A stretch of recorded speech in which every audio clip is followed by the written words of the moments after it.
So, continuing with our lecture, cultural relativism is a philosophical approach to social questions. Cultural relativism, as I just mentioned, again, means pausing before judging some other cultural practice, norm, or value against those which you practice, right?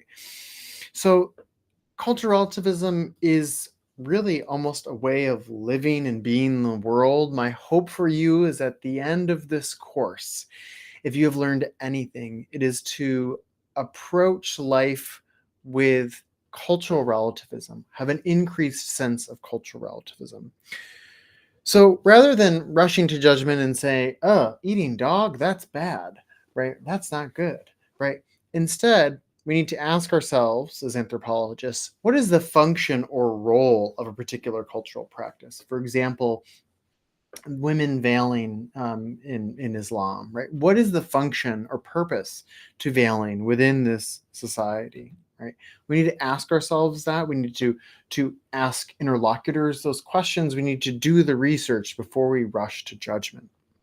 How does that practice, for example, fit within that particular historical, social, and cultural context, right? It doesn't mean you have to do that thing. It doesn't mean you have to agree with it or want to do it. It just means you need to understand it, right? So it is, again, it does require us to suspend judgment. Now, the opposite of ethnocentrism, right? Ethnocentrism is where you do rush to judgment. You just say that's bad or whatever. The opposite of that is moral relativism. Moral relativism is where we kind of throw our hands up in the air and say, whatever, we're humans, they're human, they can do whatever they want, right? Where all cultural norms, values, and practices are considered to be equally moral.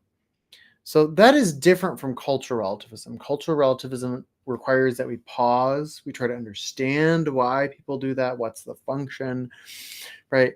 And perhaps we do come to some sort of conclusion, right? But for moral relativism, the idea is that there's no point in even trying to adjudicate any of this, right? That no norm, value, or practice can be any more moral than another, right?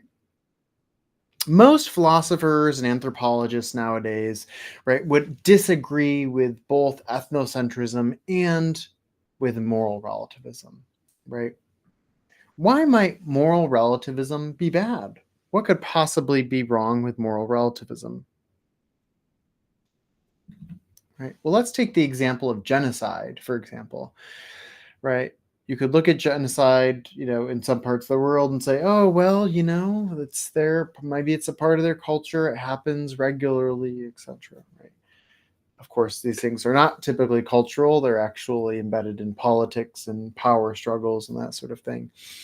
But the point is that, right, when we see the abuse of basic human rights, right, we as anthropologists, philosophers tend to sort of disagree with that idea that, oh, we can't judge it, whatever. So genocide is not a value neutral cultural practice, right? And so for that reason, we do not subscribe for the most part to moral relativism. So you can think of it kind of as a gradient. You have everything. One extreme is ethnocentrism, where we judge. Cultural relativism is kind of a moderate stance where we try to understand why something is practiced. And then the other extreme is moral relativism, where we never judge, we never even make a judgment on any sort of human behavior simply because it's human. Don't worry, we will be returning to these concepts throughout the course of this class. So some other terms that I would like for you to know include edict. This is the outsider's perspective. In other words, this is kind of, say, an anthropologist is working in a culture that's foreign to them. This is the mindset that the anthropologist will first have when they come to that other culture, right? They're the outsider's perspective. The emic perspective is the local perspective or the community member's perspective, right? And so our goal in doing field work, again, I'll explain what field work means in the next unit. Field work requires or allows us as anthropologists to learn something about the local perspective, right? We can't really put ourselves in their shoes, but we try to. And so ultimately what happens is the anthropologist, when they come up with their findings. They write ethnography. Again, I'll explain what that means later. We kind of combine both our outsider interpretation and the local community members' perspective that we've gained by living in that community. So you'll have to know these terms for this course. I always tell students the way that I learned to remember these terms is that there's a T in edict, just like there is a T in outsider. So I just promised you that I would teach you what fieldwork means. Ethnographic fieldwork. This is what we do as cultural anthropologists. It's our primary research method. This is the anthropologist's personal, long-term experience with a specific group of people and their way of life. In other words, cultural anthropologists tend to go and live with the people that they're studying, in the communities that they're studying. We live in those communities, ideally for at least 1 year. Right? To have prolonged residency, the goal is for us to live there for 1 year. Living there for 1 year means we get to see a full agricultural cycle if we're living in a society that's agricultural in nature. It allows us to be able to learn the language, right? You need at least a year to be able to even begin to become proficient in a foreign language. You get to see all the different holidays and festivals that happen within 1 year, etc. Now, of course, this depends, right? Ideally, you're there for a year, but that also requires you have a lot of funding and grants and that sort of thing. But that's the ideal. Okay. So the anthropologists, while they're doing field work, they do participant observation. I will define that concept later as well. And overall, this will typically result in some level of culture shock, right? For example, I did research in rural Madagascar that was very different from upstate New York, where I grew up. So you have a different language, different food, different culture. In a sense, ethnographic fieldwork is kind of a rite of passage for a professional anthropologist, right? All professional anthropologists who go on to get their PhD and some who have master's degrees will do ethnographic fieldwork. But nowadays, ethnographic fieldwork is a method that other disciplines use. Like it started in anthropology, but folks in sociology, geography, gender studies, critical ethnicity and race studies, right? Different people working in different fields use this method, right? And again, the goal is for it to provide the researcher with the local perspective and to gain empathy and understanding in terms of the local experience, right? We often become adopted in the communities where we work, right? We become sort of like children, particularly if you're going to a culture that is completely foreign to you and you're having to learn the language and how to eat and what foods are taboo and which aren't, right? Almost like a child, you're going through that process of enculturation. Participant observation is the act of observing and recording social behaviors of individuals while also participating in the community at the same time. Okay. It's paradoxical, by which I mean it's inherently contradictory. How can you, at the same time, both be participating deeply in a culture while you're also stepping back and taking notes? And the point is, it becomes a sort of complex negotiation in the field where the anthropologists know when to participate in the ritual, when to eat with folks and dance with folks and whatever, right? Or also when to, oh no, I need a moment to step back and just kind of take notes and work on my field notes, right? All right. Again, we as anthropologists engage in participant observation while we're doing ethnographic fieldwork, right? You could imagine doing participant observation in a dining hall at CNU, right? It just, anytime you see human behavior allows for an opportunity to see, oh, what are the norms of human behavior in this particular space? What are the values that people tend to, as a community, hold on to in this particular cultural space? So again, fieldwork involves this extended residency, ideally at least a year in a place so that we can learn the language. And as I just said, we as anthropologists go through this process of enculturation when we work in foreign cultures. What does this term mean again? Go back through your notes if you don't remember. Ethnographic fieldwork can take place anywhere, right? It doesn't just have to happen in a rural village, as I'll describe in a few moments. Anthropologists do fieldwork in all sorts of places. You'll be learning about Malinowski later. He did fieldwork in he did field work. You'll be learning about Malinowski later. Sorry, the computer just had a glitch there.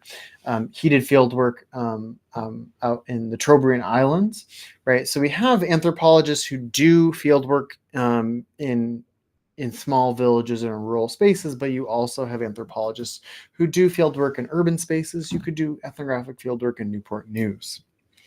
So again, the classic anthropological studies and the 1800s, the 1900s, say the first, into the mid 20th century, tended to focus on these kind of small scale non-Western societies. Another very important term in this course is holism. The adjective form is holistic.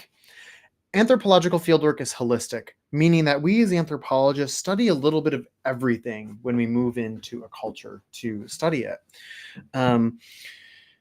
For example, if you wanted to study the political organization of a chiefdom in West Africa, you'd also have to know something about agriculture because that's what fuels that chiefdom. You might also need to know something about gender because that chief tends to be male and see how he interacts with others in terms of his gender. So this is what I mean by holistic. Even if the focus of our study is one particular topic, as anthropologists, we gather a little bit of everything from the economy to politics to culinary arts, gender, family, kinship, etc. Right?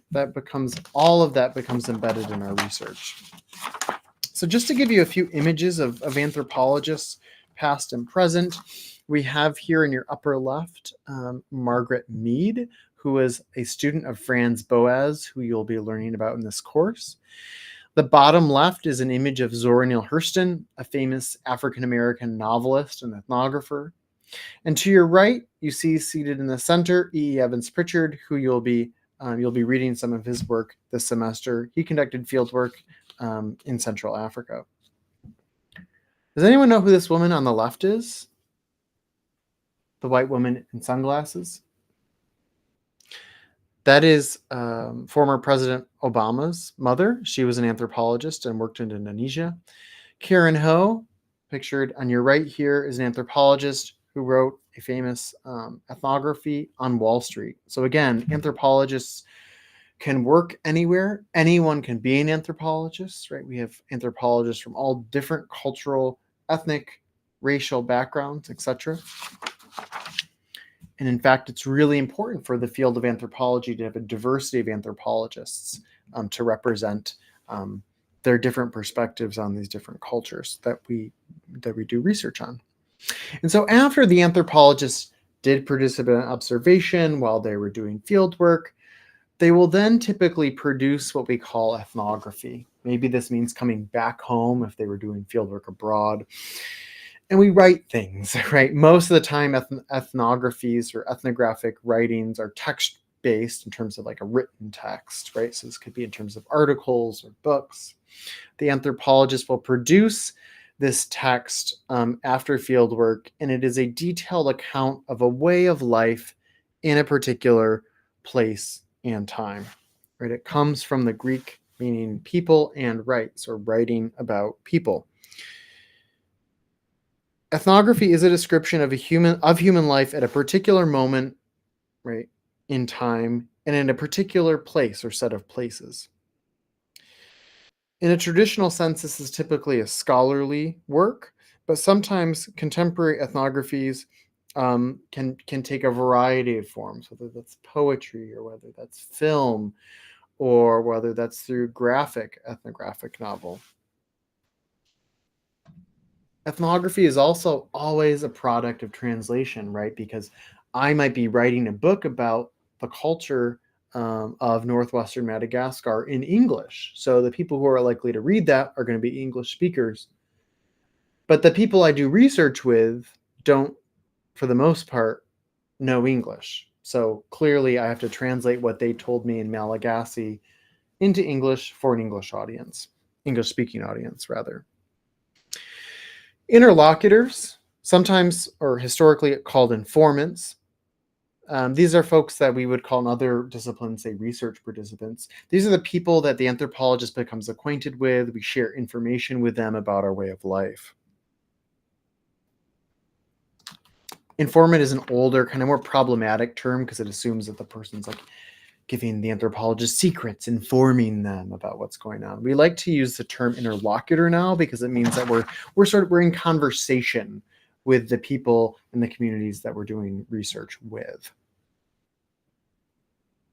All right, ethnography. Remember, you just learned this. What is ethnography again? Right, that is the text that the anthropologist produces.